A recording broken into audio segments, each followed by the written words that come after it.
Hello दोस्तों, मैं Virendra sir एक बार पुनः आपका YouTube चैनल के मेरे इस वीडियो में आपका हार्दिक स्वागत करता हूं। छात्रों, आज हम कक्षा 12th के अंदर इतिहास का लेसन नंबर 2 यानी कि भारतीय इतिहास का स्वर्णिम पृष्ठ को इस वीडियो के माध्यम से समझेंगे। इससे पहले हमारा भाग फर्स्ट था, ये हमारा भाग सेकंड है। भाग फर्स्ट के अंदर हमने मौर्य काल के दौरान आपके चंद्रगुप्त मौर्य, बिंदुसार और अशोक को समझा था। आज हम यानी कि मौर्य काल के दौरान यानी कि जो अशोक के समय की जो धर्म था उसको समझने का प्रयास करेंगे। यानी भाग सेकंड के अंदर मौर्य काल से संबंधित कुछ पॉइंट्स हैं वो हम समझेंगे। तो पहला हमारा पॉइंट आता है मौर्य काल के अंदर अशोक का धर्म, यानी अशोक का धर्म क्या है। अशोक ने जो धर्म शुरू किया था यानी कलिंग युद्ध के दौरान जो अशोक ने यानी कि जो भेरी दोष के स्थान पर यानी कि देरी दोष के स्थान पर धर्म दोष की जो नीति अपनाई थी वो अशोक का धर्म है। तो अशोक का धर्म का जो शाब्दिक अर्थ है वो क्या अर्थ है? प्रजा के नैतिक उत्थान के लिए अशोक ने जिन आचारों की संहिता प्रस्तुत की है उसे अभिलेखों में धर्म कहा गया। यानी कि धर्म का क्या अर्थ है कि प्रजा के नैतिक उत्थान यानी कि जनता के नैतिक उत्थान के लिए अशोक ने जिन आचार संहिता का प्रस्तुत किया है, आपके अशोक ने जिन नियमों को लागू किया देश के अंदर उसको अभिलेखों का क्या कहा गया है? धर्म कहा गया है। यानी नैतिक आचरण के लिए अशोक ने जो नियम लागू किए हैं उसको कहा गया अशोक का धर्म। धर्म का मतलब ही होता है कि बड़ों का आदर करना, माता पिता का सम्मान करना और दासों के प्रति सम्मानपूर्ण व्यवहार करना और सरायों का निर्माण करना, यानी कि अहिंसा की नीति को अपनाना, हिंसा की नीति को त्याग करना, ये क्या है? अशोक का धर्म है। नेक्स्ट आता है धर्म के सिद्धांत, यानी कि अशोक के जो धर्म है उसके क्या सिद्धांत है, मूलभूत सिद्धांत क्या है, किस सिद्धांतों को महत्व दिया गया है। तो इसके अंदर आपके पहला जो सिद्धांत है सहिष्णुता, यानी अशोक के धर्म के अंदर जो सबसे पहला सिद्धांत है, महत्वपूर्ण सिद्धांत आता है वह सहिष्णुता। सहिष्णुता का अर्थ क्या आता है? यानी सभी धर्मों का सम्मान करना, किसी एक धर्म का सम्मान ना करके सभी धर्मों को आदर करना, उनका सम्मान करना, उसको बोलते हैं सहिष्णुता। मतलब सहिष्णुता की नीति अपनाई गई थी। दूसरा आता है धर्म के अंदर अहिंसा। अहिंसा का अर्थ होता है हिंसा नहीं करना। अशोक का धर्म का दूसरा जो मूल सिद्धांत है वह अहिंसा, यानी कि किसी प्रकार की हिंसा नहीं करना। अहिंसा मतलब किसी भी कार्य में हिंसा नहीं करना। फिर आता है आडंबरहीनता। अशोक के धर्म का जो तीसरा सिद्धांत है वो आडंबरहीनता है। तो आडंबरहीनता मतलब होता है दिखावा। धार्मिक अनुसंधान के लिए या धार्मिक अनुसंधान के लिए आपके जो भी दिखावा किया जाता है, जैसे मान लो यज्ञ के दौरान पशु बलि करना, तो फिजूल जो दिखावा था उसका किसने विरोध किया? अशोक ने। चौथा था लोक कल्याणकारी कार्य, यानी धर्म का सिद्धांत चौथा क्या था? लोक कल्याण। मतलब अशोक ने जनता के कल्याण के लिए आपके सरायों का, कुओं का निर्माण किया, सड़कों का निर्माण किया, पेड़ लगाना शुरू किए, यानी धर्मशाला स्थापित की, यानी कि ऐसे कार्य किए जो जनता के कल्याण के लिए किए गए थे। तो लोक कल्याणकारी का मतलब होता है जनता के कल्याण से संबंधित कार्य करना। और लास्ट आपके अशोक के धर्म का सिद्धांत था नैतिकता। नैतिकता मतलब आपका नैतिक आचरण अच्छा करना, सत्यता को महत्व देना, सत्य वाणी बोलना, अच्छी वाणी बोलना, अपने विचारों को शुद्ध करना, ये नैतिकता पर बल दिया गया। तो अशोक के धर्म के 4 सिद्धांत थे, 5 सिद्धांत थे आपके: सहिष्णुता, अहिंसा, आडंबरहीनता, लोक कल्याण और 5वां था नैतिकता। ये थे अशोक के धर्म के मूल सिद्धांत। नेक्स्ट आता है स्तंभ लेख। क्या स्तंभ लेख? अशोक के धर्म की परिभाषा दूसरे व 7वें स्तंभ लेख मिलती है। यानी अशोक का जो धर्म है ना, धर्म, इस धर्म की जो परिभाषा मिलती है कौन से स्तंभ लेख में मिलती है? दूसरे और 7वें स्तंभ लेख में मिलती है। दूसरे और 7वें स्तंभ लेख में अशोक के धर्म की परिभाषा है। फिर आता है जन कल्याणकारी अवधारणा, यानी जन कल्याणकारी कार्य। अशोक ने क्या जन कल्याणकारी कार्य किए थे? तो उसमें आपने लिखा है कि धर्म की नीति में जन कल्याणकारी कार्य किए। यानी कि अशोक ने क्या किया? अपनी धर्म की नीति के तहत लोगों के कल्याणकारी कार्य किए, जिस इस अवधारणा का समावेश किया गया था। और वृक्षारोपण किए, इसने सरायों का निर्माण किया, सड़क का निर्माण किया, सिंचाई का निर्माण किया, कार्य किया और कुओं के निर्माण पर जोर दिया गया। देखो, जन कल्याणकारी कार्य मतलब होता है कि अशोक ने अपने धर्म के सिद्धांत के तहत ऐसे कार्य किए जो जन कल्याणकारी थे, यानी जनता के हित के लिए उसने क्या किया? सरायों का निर्माण किया था, कुओं का निर्माण किया था, नदियों का निर्माण किया था और यहाँ तक कि यानी कि सड़कों का निर्माण किया था। तो ये सारे जन कल्याणकारी कार्य किसके तहत किए गए थे? अशोक के धर्म के तहत। फिर आता है हमारा बौद्ध संगीति। नेक्स्ट पॉइंट है बौद्ध संगीति। संगीति का मतलब होता है सभा। संगीति का मतलब होता है सभा। क्या लिखा है? देखो, अशोक के समय हमारे तीसरी बौद्ध संगीति हुई थी। कौन संगीति हुई थी?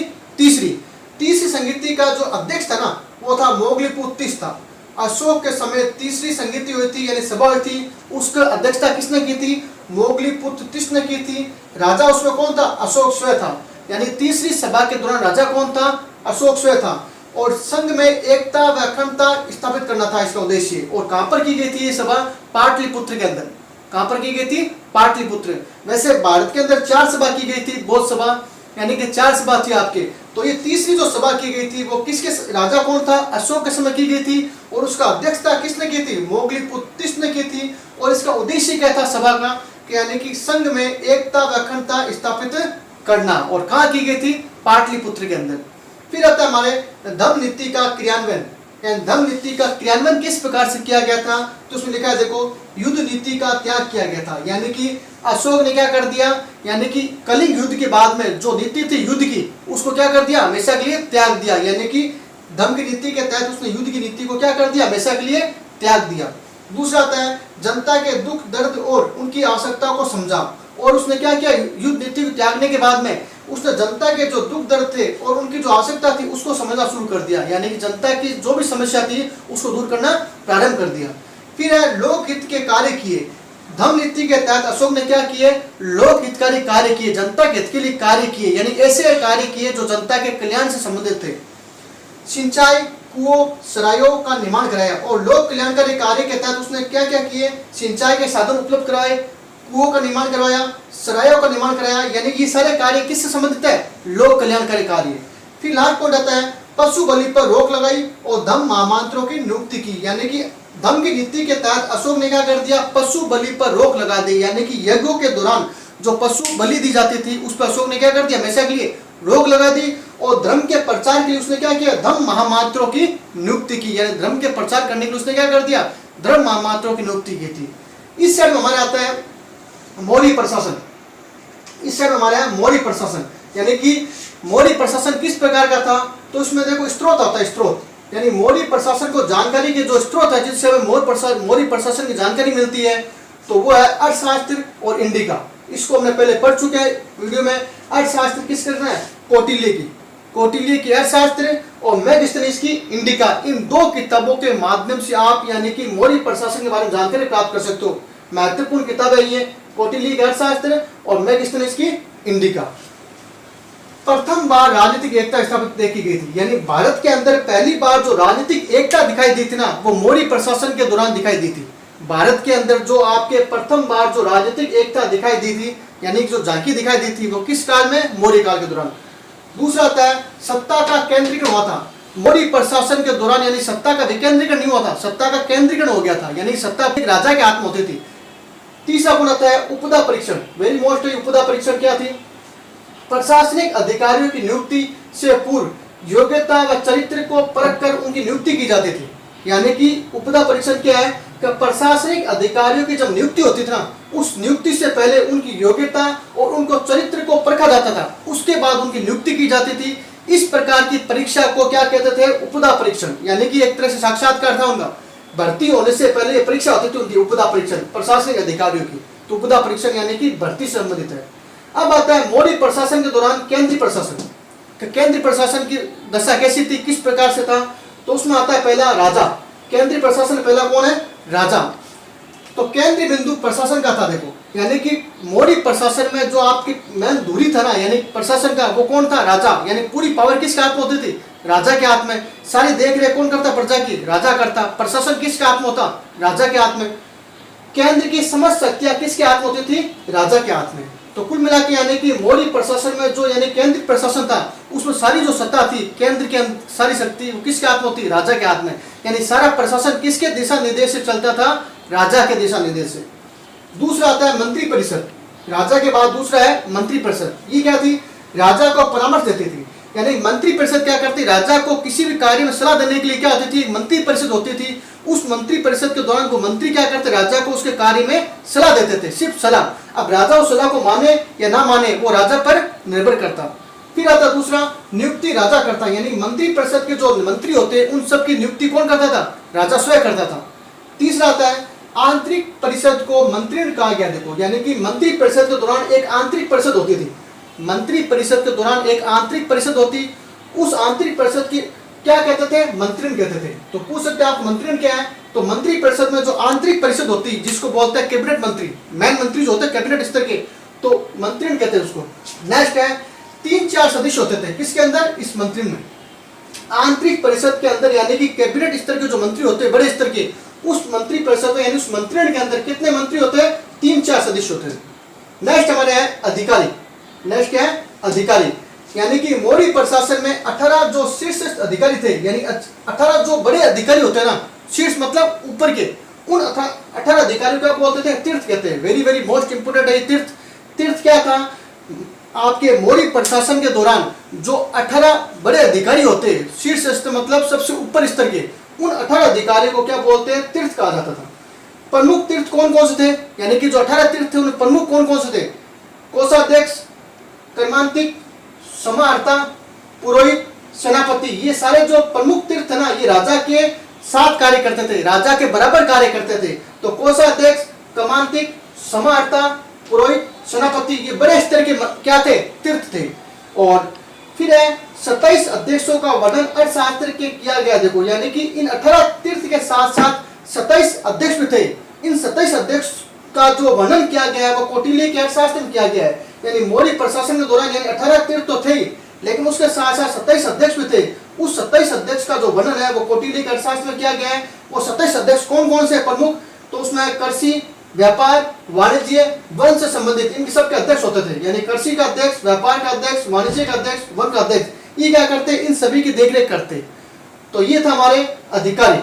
नेक्स्ट है मौर्य काल केंद्रीय प्रशासन में आपके नगर प्रबंध। नेक्स्ट है बच्चों के नगर प्रबंध।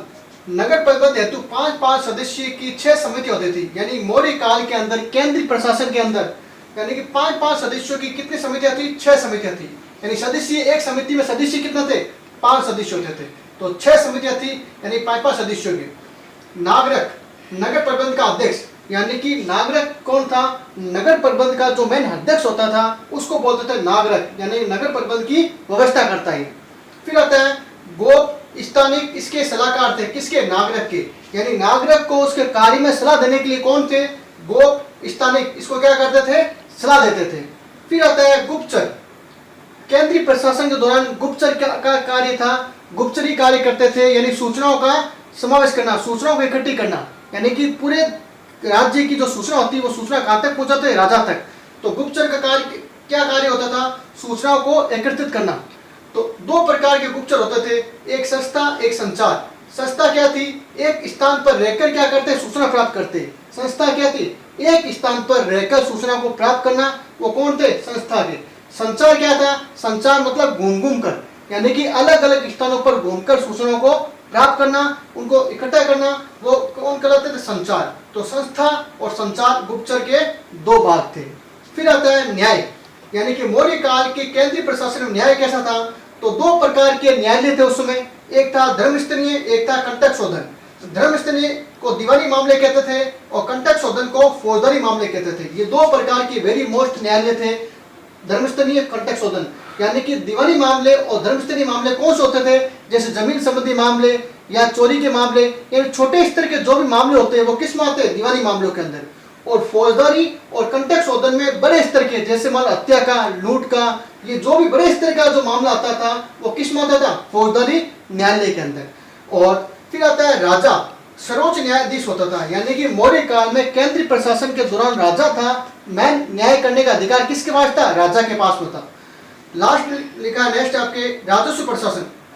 राजस्व मतलब धन का संग्रह करना, वित्त का संग्रह करना, वो होता राजस्व प्रशासन का कार्य। तो समाहर्ता, उसमें क्या था? समाहर्ता। राजस्व प्रशासन का मुख्य अधिकारी कौन था? समाहर्ता था। इसका क्या कार्य था? आय और व्यय का लेखा जोखा रखना। यानी कि पूरे वार्षिक, पूरे साल का जो आय व्यय का लेखा जोखा रखता था वो कौन रखता था? समाहर्ता। ये मुख्य अधिकारी था राजस्व प्रशासन का। दूसरा आता है सनिदाता। दूसरा कौन था?